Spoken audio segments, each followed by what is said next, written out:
చేపలని మనం ఉడకబెట్టి పసుపు వేసి ఉప్పు వేసుకొని చేపలు ఉడకబెట్టుకుందామని. ఇది ఏంటంటే ఫ్రెండ్స్ ఉడకబెట్టుకొని పిచ్చిలా ఉంచుతారు.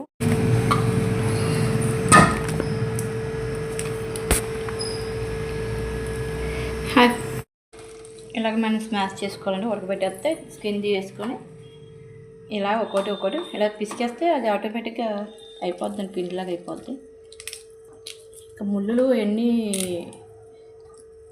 ఇంకా మెత్తగా అయిపోతాయి.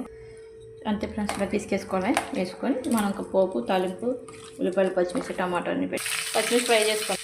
ఇక్కడైతే ఉల్లిపాయలు, వెల్లుల్లి తీసుకోవాలి. ఎండుమిర్చి కూడా చాలా ఇంపార్టెంట్. అల్లం వెల్లుల్లి పేస్ట్, మన ధనియా జీరా పౌడర్, ఓకే. పచ్చిమిర్చి బాగా ఫ్రై పచ్చిమిర్చి, వెల్లుల్లి ఆల్సో వేసుకోండి. కొంచెం లైట్గా మిరియాలు వేసుకుంటే మన ఎండుమిర్చి కూడా వేసేసుకోవచ్చు. లాస్ట్ సాల్ట్, కారం కూడా వేసేసుకుందాం. సాల్ట్, కారం పెట్టాలి. మన జీరా కూడా యాడ్ చేసుకుంటే కొంచెం గట్టమని మన మెదుపుకున్న పిట్టు అంతా అందులో వేసేసుకోండి. పిట్టు అంతా అందులో వేసేసుకోండి. వేసేసుకోండి. చూడండి ఫ్రెండ్స్, మన కర్రీ అయితే దీని చీరలు ఏం పెట్టుకుంటారో సబ్జెక్టు. ఓకే ఫ్రెండ్స్, అయినట్టే మరి మన కర్రీ అయితే అయిపోయింది. Super subject. ఓకే ఫ్రెండ్స్ మరి.